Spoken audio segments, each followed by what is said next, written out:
अगर आपको कभी रात के ठीक 2 बजे किसी अननोन नंबर से टेक्स्ट आए तो उसे रिप्लाई मत कीजिएगा, क्योंकि कुछ चीजें जवाब मांगती नहीं, वो बस इंतजार करती हैं चुपचाप अंधेरे में सालों तक। और फिर एक दिन वो आपको आखिरकार याद कर ही लेती हैं। ये कहानी है रंजन की, एक ऐसा लड़का जिसके पास सब कुछ था, प्यार, सपने, करियर और एक रोशन मुस्तकबिल। और फिर उसने एक गलती की, एक ऐसी गलती जो उसका पीछा 2 साल तक करती रही। और जब वो वापस आई तो रात के ठीक 2 बजे। हेलो गाइस, मेरा नाम है अभिमन्यु सिंह और आप सब देख रहे हैं Abhimanyu Singh talks, your daily dose of horror and thrill. आप लोगों को ज़्यादा वेट ना कराते हुए मैं आप लोगों से बस इतना कहना चाहूँगा कि अगर अभी तक आपने सब्सक्राइब नहीं किया है तो प्लीज़ सब्सक्राइब करके हमारी इस छोटी सी हॉरर फैमिली को सपोर्ट ज़रूर करें। अब बढ़ते हैं अपनी कहानी की तरफ। रंजन दिल्ली का रहने वाला था। दिल्ली यूनिवर्सिटी के नॉर्थ कैंपस की भीड़ भाड़ भरी गलियाँ, चाय की टपरियाँ, कैंटीन की हंसी मजाक और कॉलेज फेस्टिवल्स की रोशनियाँ उसकी ज़िंदगी का हिस्सा थीं। वो उन स्टूडेंट्स में से था जो हर प्रोफेसर को पसंद आते ही आते हैं, पढ़ाई में अच्छा, नेचर में शांत और फ्यूचर को लेकर बहुत ही ज़्यादा सीरियस। लेकिन अगर उसकी ज़िंदगी में करियर के बाद कोई चीज़ सबसे ज़्यादा इंपॉर्टेंट थी तो वो थी संध्या। संध्या उसकी क्लासमेट थी। पहली बार जब दोनों मिले थे तो किसी ने सोचा नहीं था कि ये दोस्ती कभी प्यार में भी बदल जाएगी। लेकिन धीरे धीरे लाइब्रेरी के सेशंस, ग्रुप प्रोजेक्ट्स और कैंटीन की लंबी बातें उन्हें करीब लाती ही गईं। 3 साल तक दोनों एक दूसरे की दुनिया बने रहे। कॉलेज में लोग उनका नाम अलग अलग नहीं लेते थे, सब कहते थे रंजन संध्या आ गए, जैसे दोनों एक ही इंसान हो, एक ही कहानी के 2 हिस्से, एक ही सपने के 2 किरदार। शाम के वक्त जब नॉर्थ कैंपस के पेड़ों के नीचे ठंडी हवा चलती थी, दोनों घंटों बैठकर फ्यूचर के प्लान्स बनाते थे। हमारा घर कैसा होगा? संध्या पूछती थी। रंजन मुस्कुराकर कहता, छोटा सा, लेकिन बैल्कनी जरूर होगी, 2 बच्चे, 1 लड़का 1 लड़की। संध्या हंस पड़ती थी। डिसीजन तुमने पहले ही कर लिया? और क्या, दोनों फिर देर तक हंसते रहते। उस वक्त उन्हें लगता था कि दुनिया में ऐसी कोई ताकत ही नहीं है जो उन्हें अलग कर सकती है। लेकिन कभी कभी जिंदगी किसी रिलेशनशिप को तोड़ने के लिए किसी तीसरे इंसान को नहीं भेजती, वो बस सपने भेज देती है। और सपने अक्सर लोगों को अलग रास्तों पर ले ही जाते हैं। फाइनल ईयर शुरू हुआ, प्लेसमेंट सीजन। पूरे कैंपस में एक अजीब सी टेंशन फैली हुई थी। हर स्टूडेंट इंटरव्यू की प्रिपरेशन कर रहा था, हर जगह सीवीज और एप्टीट्यूड टेस्ट की बातें हो रही थी। और फिर एक दिन रंजन का सिलेक्शन हो गया, मुंबई की एक बड़ी एमएनसी में। ऐसा पैकेज जिसका सपना हर स्टूडेंट देखता था। उस दिन जब रिजल्ट आया, उसके दोस्त उसे कंधे पर उठाकर पूरे कैंपस में घुमाने लगे, पूरे कैंपस में घुमा रहे थे। सब सेलिब्रेट कर रहे थे, लेकिन रंजन के दिमाग में सिर्फ एक ही चेहरा था, संध्या। वो सीधा उससे मिलने गया। उसने सोचा था कि संध्या उसे देखते ही गले लग जाएगी, उसके खुशी से रो पड़ेगी। लेकिन जब उसने संध्या को देखा तो उसकी आंखों में आंसू थे, खुशी के नहीं, डर के। तुम मुंबई चले जाओगे? उसकी आवाज धीमी थी, कांप रही थी। रंजन कुछ पल चुप रहा, लेकिन फिर बोला, संध्या, ये मेरा सपना था यार। और हम? ये 2 शब्द सीधा उसके दिल में उतर से गए। हमारा क्या? उस दिन पहली बार रंजन ने महसूस किया कि शायद उनके सपने एक जैसे नहीं रहे।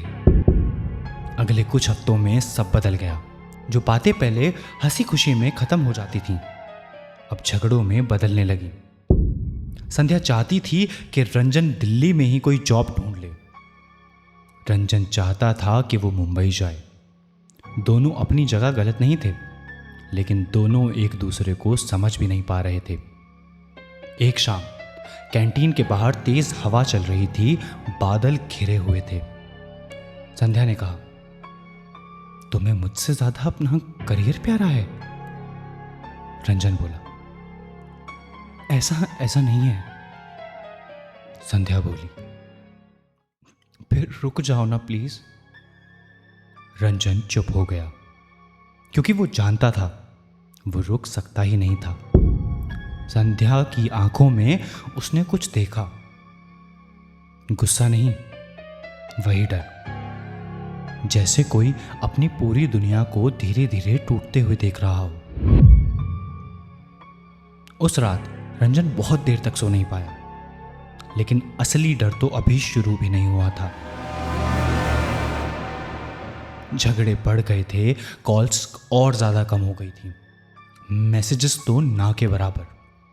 और एक दिन रंजन ने वो डिसीजन ले ही लिया जो शायद उसकी पूरी जिंदगी की सबसे बड़ी गलती साबित होने वाली थी।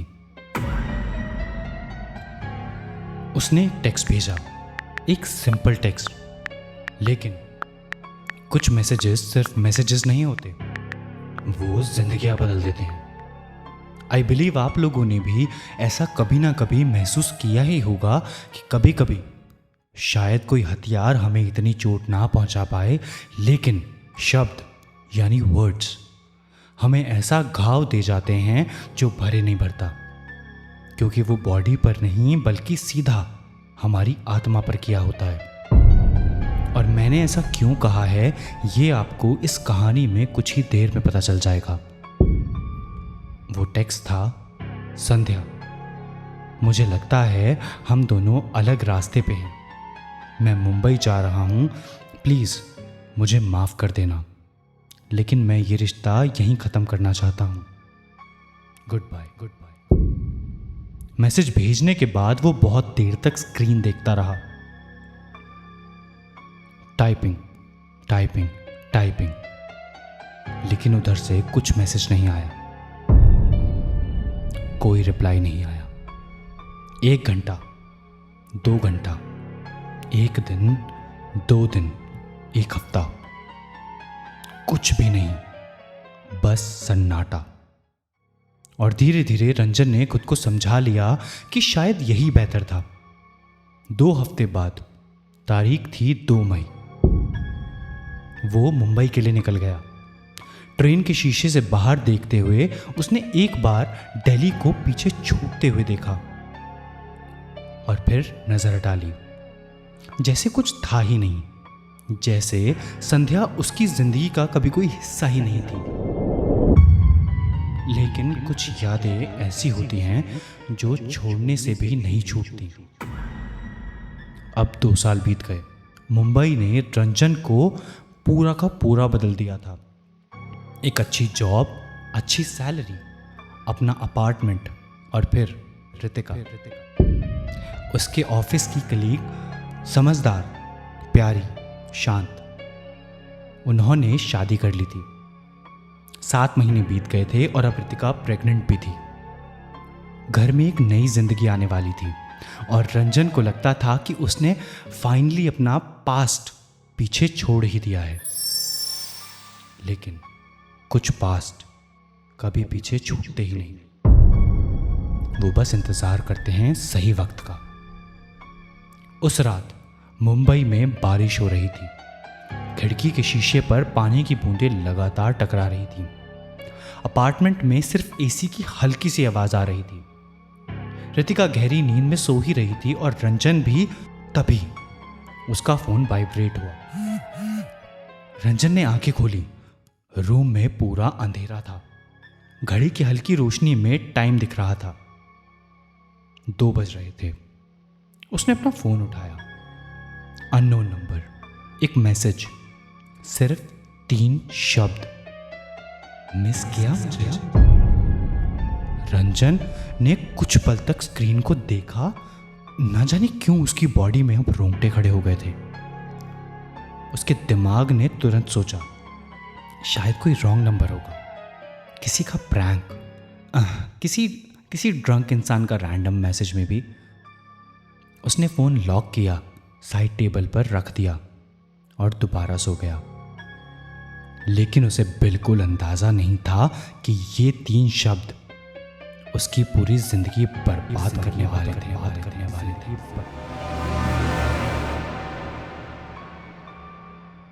रंजन ने उस रात उस मैसेज को इग्नोर कर तो दिया था। उसने खुद को समझा तो लिया था कि सिर्फ वो एक रैंडम टेक्स्ट था, एक गलत नंबर, एक मजाक, या शायद किसी ड्रंक इंसान की बेवकूफ़ी। लेकिन अगले दिन सुबह जब वो ऑफिस गया, तब भी कभी कभी उसका दिमाग उस मैसेज पर जा रहा था। मिस किया मुझे? 3 शब्द, बस 3, लेकिन उनमें कुछ अजीब सा था, एक अजीब सी कशिश। जैसे मैसेज भेजने वाला रंजन को जानता हो, जैसे उसे यकीन हो कि रंजन उसे पहचान लेगा। फिर भी रंजन ने उस बात को दिमाग से निकाल दिया। पूरा दिन मीटिंग्स में निकल गया। शाम को वो घर लौट आया। रितिका ने उसके लिए डिनर बनाया हुआ था। वो दोनों डाइनिंग टेबल पर बैठकर अपनी आने वाली बेटी का नाम डिस्कस कर रहे थे। जिंदगी नॉर्मल थी, बिल्कुल नॉर्मल। और शायद इसीलिए जो अगला होने वाला था वो और भी ज़्यादा डरावना था। उस रात बारिश और तेज थी। खिड़की के बाहर आसमान में बिजली चमक रही थी। रंजन गहरी नींद में था, तभी फोन फिर वाइब्रेट हुआ। उसने नींद में ही स्क्रीन देखी। वक्त हो रहा था रात के 2। उसका दिल एक पल के लिए रुक सा गया। वही वक्त, वही अननोन नंबर और नया मैसेज।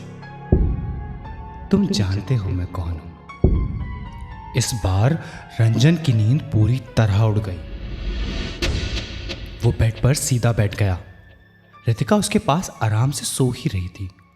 रूम में अंधेरा था। सिर्फ फोन की सफेद रोशनी उसके चेहरे पर पड़ रही थी। कुछ सेकंड्स तक वो मैसेज को ऐसे घूर के देखता रहा। फिर फोन लॉक किया, लेकिन अब नींद वापस नहीं आनी थी। उसने पूरी रात करवटें ही बदली और सुबह तक उसके दिमाग में सिर्फ एक सवाल घूम रहा था, ये कौन है? ये आखिर है कौन? अगली रात के 2 बजे फोन फिर वाइब्रेट हुआ।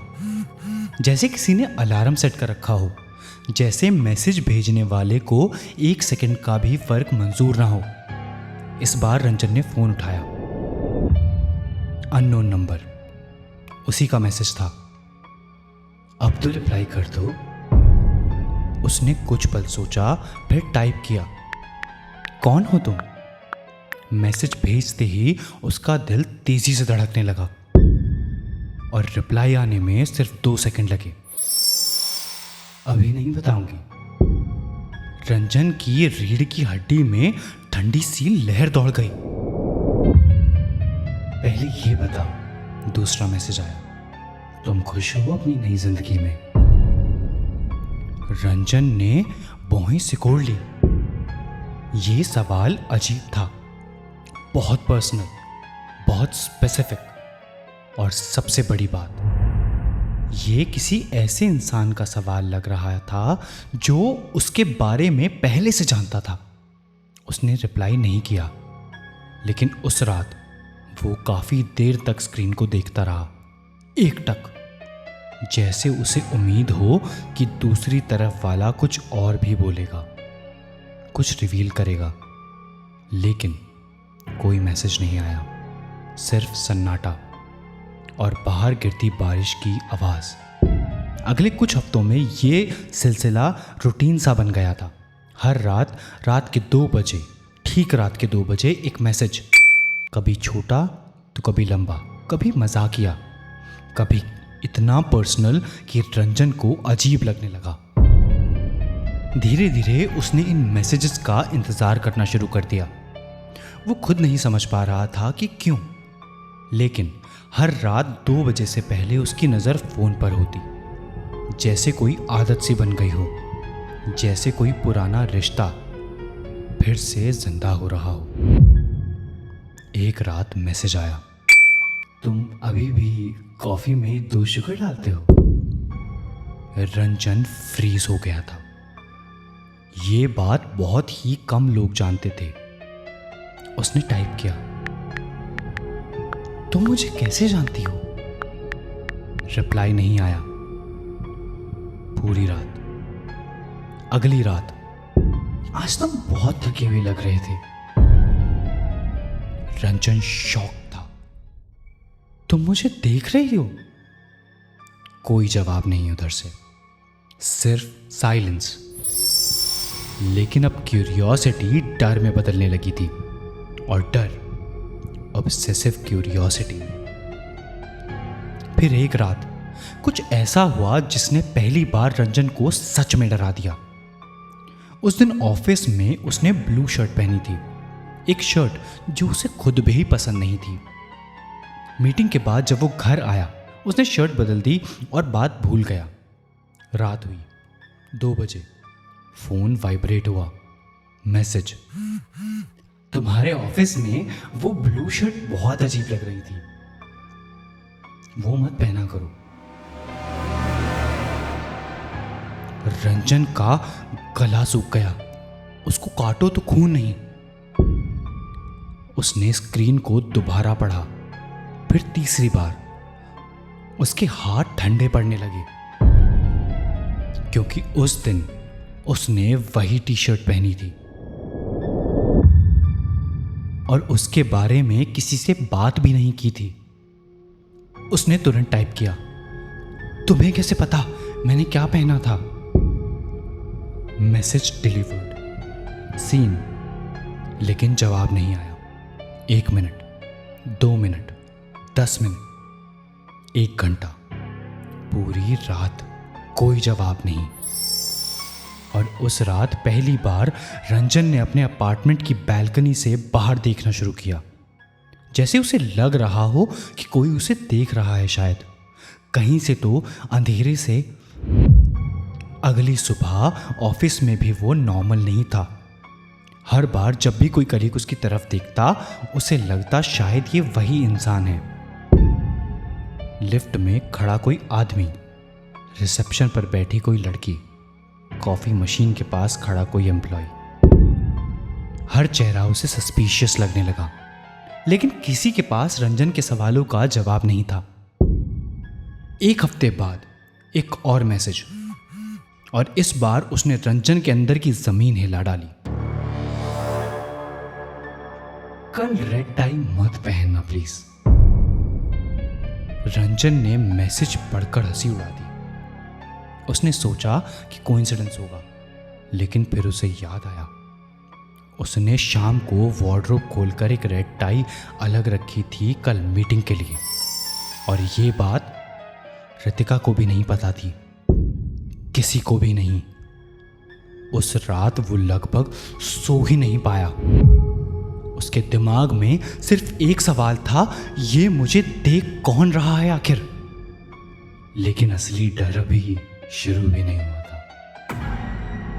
कुछ दिनों बाद ऑफिस से निकलने के बाद रंजन सीधा घर नहीं, बल्कि उसका मूड खराब था तो वो एक बार में चला गया अकेले। 1 घंटा वहीं बैठा रहा और फिर घर जाकर रितिका से झूठ बोला। ऑफिस में काम ज़्यादा था इसलिए लेट हो गया। रितिका ने बिना सवाल किए यकीन कर लिया। लेकिन उस रात 2 बजे फोन वाइब्रेट हुआ।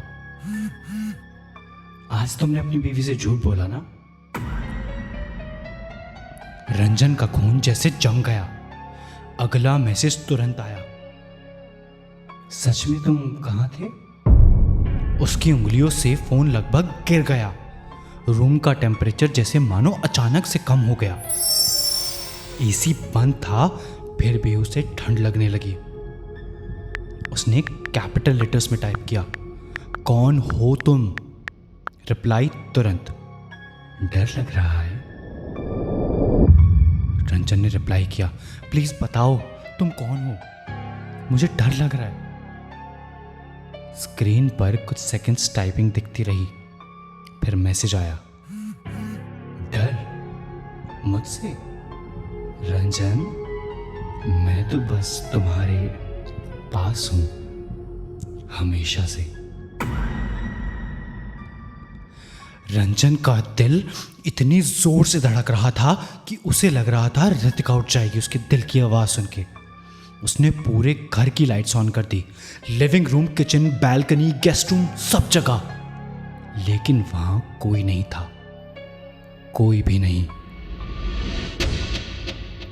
अगले कुछ दिनों में उसने हर प्रैक्टिकल एक्सप्लेनेशन ढूंढने की कोशिश की। सीसीटीवी चेक करवाया, कुछ नहीं। फोन स्कैन करवाया, उसमें भी कोई स्पाईवेयर नहीं, कोई ट्रैकिंग ऐप नहीं, कोई हैकिंग नहीं, कुछ भी नहीं। रंजन के हाथ कुछ नहीं लगा, लेकिन फिर भी वो अननोन नंबर सब कुछ जानता था। उसके कपड़े, उसकी आदतें, उसके झूठ, उसके रूटीन के बारे में, उसके इमोशंस तक के बारे में, जैसे कोई उसके साथ रह रहा हो, जैसे कोई उसके बिल्कुल पास खड़ा हो, हर वक्त, हर लम्हा। और एक रात 2 बजे एक और मैसेज, और उस मैसेज ने सब कुछ बदल दिया। मैसेज में सिर्फ एक ही लाइन थी, रंजन, मैं तुम्हें और बेवकूफ नहीं बनाऊंगी। और उसके बाद जो नाम स्क्रीन पर आया, उसने रंजन की पूरी दुनिया उलट कर रख दी। मैं संध्या हूं।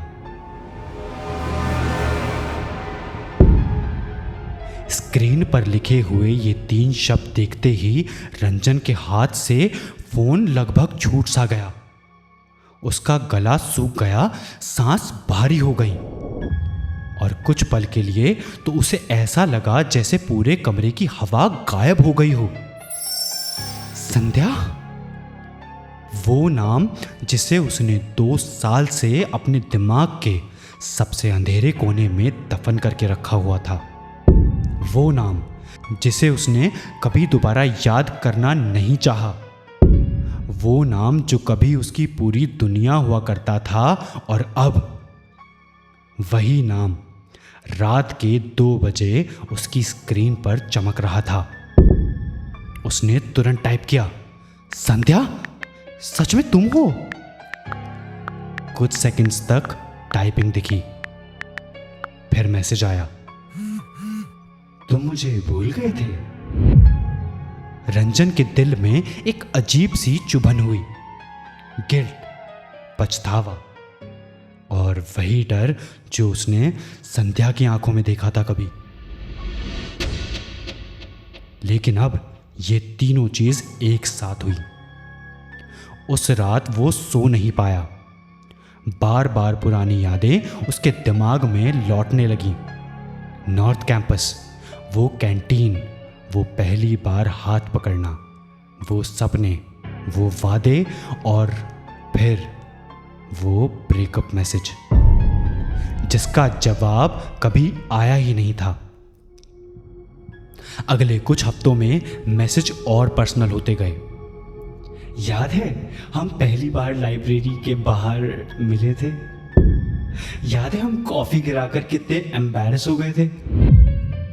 तुम्हें याद है ना, तुमने कहा था कि तुम मुझे कभी अकेला नहीं छोड़ोगे। हर मैसेज के साथ रंजन का गिल्ट और गहरा होता गया, क्योंकि ये सब बातें सच थीं, बहुत पर्सनल, बहुत ज़्यादा स्पेसिफिक, ऐसी बातें जो बहुत कम लोग ही जानते थे।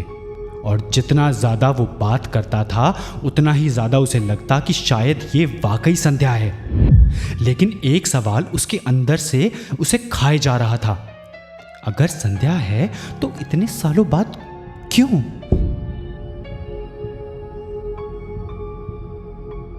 लेकिन वो जब भी ये सवाल उससे पूछता तो उसे सिर्फ एक ही जवाब मिलता, रंजन, मैं तो हमेशा से तुम्हारे पास ही थी। रंजन के अंदर रितिका ने सबसे पहले ये बदलाव नोटिस किया। रंजन पहले जैसा नहीं रहा था। अब वो अक्सर खोया खोया रहता।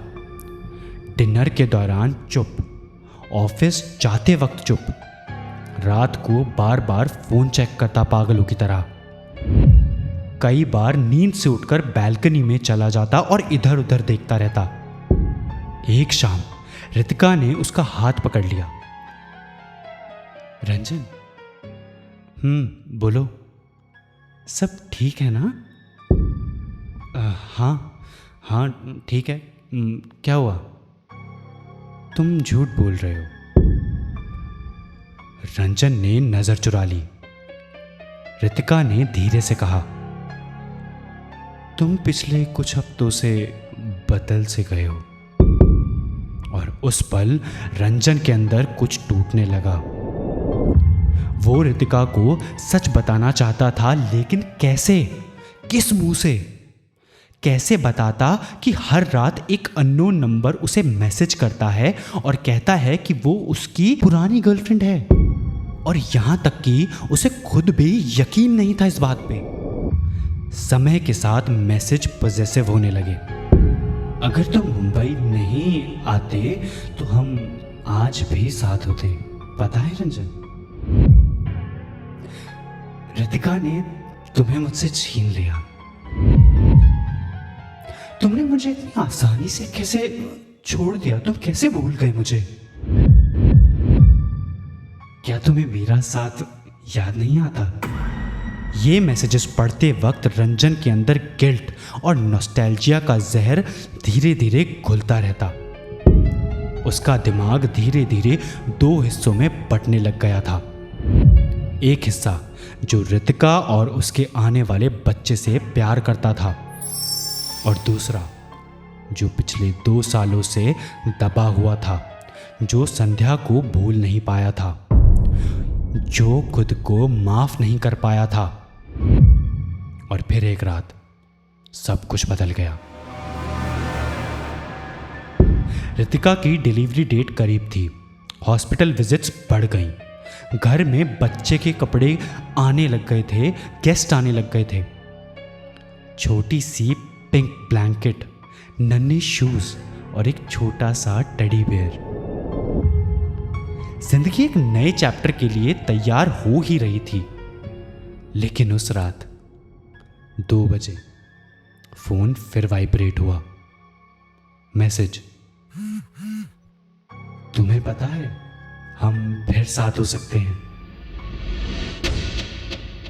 और ये मैसेज देखकर रंजन का दिल तेजी से धड़कने लगा, मानो कि वो अभी बाहर आ जाएगा। रंजन ने रिप्लाई किया, कैसे?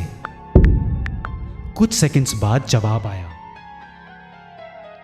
इसके लिए तुम्हें कुछ करना होगा।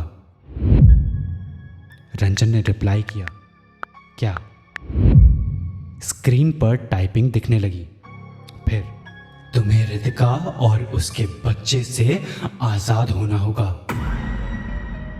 और ये मैसेज पढ़कर रंजन की तो मानो सांसें उसके गले में ही अटक गईं। उसने मैसेज दोबारा पढ़ा, फिर तीसरी बार, फिर चौथी बार। उसे लगा शायद उसने गलत पढ़ा होगा, लेकिन नहीं, वर्ड्स वही थे, ठंडे, सीधे और डरावने। सिर्फ तब हम हमेशा के लिए साथ हो सकते हैं। इस बार रंजन, मौत भी हमें अलग नहीं कर पाएगी। रंजन ने तुरंत फोन लॉक कर दिया। उसकी उंगलियां कांप रही थीं, पूरे शरीर पर पसीना था। ये संध्या हो ही नहीं सकती थी। ये कोई साइको था, कोई बीमार इंसान, कोई डेंजरस इंसान। उसने खुद को यही समझाया। लेकिन अगली रात मैसेज फिर आया, और उसके बाद वाली रात भी, और उसके बाद वाली रात भी, और उसके बाद वाली रात भी। प्रूव करो, अगर प्यार करते हो तो प्रूव करो। रितिका हमारे बीच है, सिर्फ एक बार प्रूव करो, फिर हम हमेशा साथ होंगे रंजन। हर रात 2 बजे वही आवाज, वही जिद, वही जहर, वही पॉजेसिवनेस, और धीरे धीरे रंजन टूटने लगा। 1 महीने के अंदर उसकी आंखों के नीचे डार्क सर्कल्स आ गए, नींद लगभग खत्म हो गई, ऑफिस में गलतियां बढ़ने लगीं, वो अक्सर खुद से बातें करने लगा।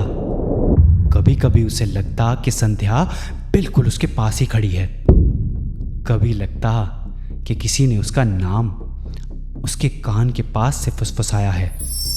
और फिर वो रात आ ही गई, वो रात जिसके बाद कुछ भी पहले जैसा नहीं रहा। मैं उस रात की तफसील में नहीं जाऊंगा, क्योंकि कुछ चीजें जितनी कम कही जाएं उतनी ही डरावनी रहती हैं। बस इतना समझ लीजिए, एक रात घर में आग लगी। आग इतनी भयानक थी कि पूरा अपार्टमेंट कॉम्प्लेक्स जल गया, राख राख हो गया। लोग बाहर भागे, फायर ब्रिगेड को कॉल किया गया, लेकिन देर हो चुकी थी, बहुत देर। जब तक मदद पहुंची थी सब खत्म हो चुका था, और सबसे मेरा मतलब है रितिका और उनकी नई जन्मी बेटी। दोनों की मौत हो चुकी थी। पुलिस रिपोर्ट में लिखा गया शॉर्ट सर्किट से एक्सीडेंट हुआ। बस इतना, एक एक्सीडेंट, एक ट्रैजिक एक्सीडेंट। और रंजन, वो उस वक्त घर पर नहीं था, ऑफिस के काम से बाहर गया था। कम से कम रिकॉर्ड्स तो यही कह रहे थे। और उसका दुख इतना असली लग रहा था कि किसी ने भी उस पर शक तक नहीं किया। लेकिन एक इंसान सच जानता था, रंजन। और वो आवाज जो अब उसे सिर्फ एक शब्द भेज रही थी, शाबाश। अंतिम संस्कार के बाद घर खाली सा हो गया, डरावने तरीके से खाली। हर कमरे में यादें थीं, लेकिन लोग नहीं, आवाजें नहीं, जिंदगी नहीं। एक रात रंजन अंधेरे लिविंग रूम में अकेला बैठा था, फोन हाथ में, टाइम रात के 2। मैसेज आया, तुमने कर दिया, अब हम साथ हैं हमेशा के लिए। रंजन रो पड़ा। अब मुझसे मिलोगी? जवाब तुरंत आया, कल 2 बजे, वही पार्क जहां हम पहली बार मिले थे। मैं इंतजार करूंगी। अगले दिन रंजन दिल्ली पहुंच गया। पुराना पार्क वैसा ही था, पुराने पेड़, पुरानी बेंच, पुरानी हवा। बस वक्त बदल गया था। वो घंटों वहां बैठा रहा, लोग आते गए, जाते गए।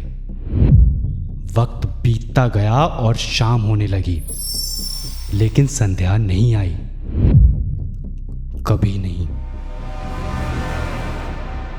आखिर में उसने थक हार के अर्जुन को कॉल किया, पुराना कॉलेज का दोस्त। कुछ बेल के बाद अर्जुन ने फोन उठाया। अर्जुन, अरे यार, मैं रंजन बोल रहा हूँ। तुम्हें संध्या का पता है क्या?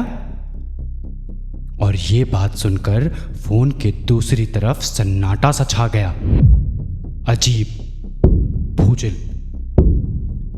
फिर अर्जुन बोला, रंजन, हाय, संध्या तुम्हें पता नहीं है क्या? रंजन बोला, क्या नहीं पता? और जो अर्जुन ने अगले कुछ सेकंड्स में उससे कहा, उसने रंजन की पूरी दुनिया तोड़ डाली। यार रंजन, संध्या ने सुसाइड कर ली थी।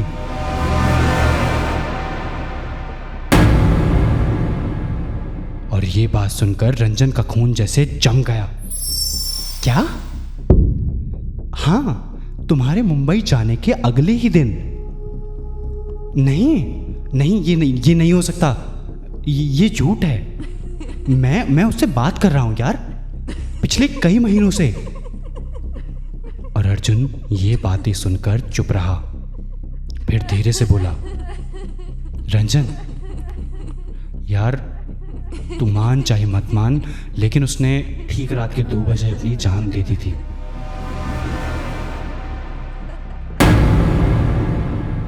और ये सुनते ही रंजन के पैरों तले जमीन खिसक गई। उसका दिमाग सुन्न पड़ गया। और जब अर्जुन ने उस अनसेंट ड्राफ्ट मैसेज के बारे में बताया जो संध्या के फोन में मिला था, मैं तुम्हें कभी नहीं छोड़ूंगी रंजन, कभी नहीं। तो ये बात सुनकर उसके अंदर बचा हुआ सब कुछ टूट गया। उस रात वो मुंबई वापस लौट आया, अपने उसी जले हुए घर में, जहां अब धुएं और राख की हल्की सी बू महसूस होती थी। और अब टाइम था रात के 2। फोन फिर से वाइब्रेट हुआ। तुम्हें पता चल गया? और रंजन के हाथ अब कांप रहे थे। तुम मरी हुई हो 2 साल से? तो फिर मैं किससे बातें कर रहा था? कुछ देर तक कोई जवाब नहीं आया। फिर स्क्रीन चमकी। तुम खुद से बात कर रहे थे, या शायद मैं तुमसे? कौन जाने, अब फर्क क्या पड़ता है इससे। और ये बात सुनकर रंजन की आंखों से आंसुओं की मानो नदी सी बह गई, क्योंकि तुम खुद को कभी माफ कर ही नहीं पाए रंजन। मैं सिर्फ वही आवाज थी जो तुम्हारे अंदर थी, या शायद मैं सच में थी। उसके बाद रंजन पूरी तरीके से टूट गया और अपने फ्लैट में चिल्लाने लगा, इधर से उधर तोड़फोड़ मचाने लगा। नेबर्स ने पुलिस बुलाई। पुलिस जब घर पहुंची तो उन्हें एक आदमी मिला, अकेला, टूटा हुआ, अपने फोन से बातें करता हुआ। और सबसे अजीब बात, फोन में कोई अननोन नंबर था ही नहीं, कभी था ही नहीं। बाद में डॉक्टर्स ने कहा कि रंजन को सीवियर डिसएसोसिएटिव साइकोसिस था। 2 साल पुराना गिल्ट, एक टूटा हुआ दिमाग, एक बनाई हुई आवाज, एक बनाई हुई शख्सियत, और वही मैसेजेस जो शायद उसने खुद को ही भेजे थे, या शायद वो इमेजिन कर रहा था। लेकिन फिर भी एक सवाल आज तक जिंदा है, और यही सबसे डरा देने वाली बात है कि अगर सब कुछ उसके दिमाग ने किया था, तो फिर फोन रिकॉर्ड्स में सबसे पहला मैसेज जिस वक्त रजिस्टर हुआ था वो 2 मई थी, रात के 2 बजे। वही दिन, वही वक्त जब संध्या ने अपनी जान ली थी। तो सच था क्या? एक टूटा हुआ दिमाग, या एक ऐसा प्यार जो मौत के बाद भी खत्म नहीं हुआ? कभी कभी जो लोग हमें सबसे ज्यादा प्यार करते हैं, वो जाने के बाद भी हमें जाने नहीं देते, चाहे इसके लिए उन्हें हमारी पूरी दुनिया ही क्यों ना खत्म कर देनी पड़े, पूरी दुनिया ही क्यों ना जला देनी पड़े। मैं हूं अभिमन्यु सिंह और आप सब देख रहे थे Abhimanyu Singh talks. Thank you for watching. Channel को सब्सक्राइब नहीं किया है तो प्लीज़ इसे सब्सक्राइब कर लें, और मैं मिलता हूं आपसे नेक्स्ट वीडियो में एक नई डरा देने वाली खौफनाक हॉरर स्टोरी के साथ। तब तक के लिए गुड बाय।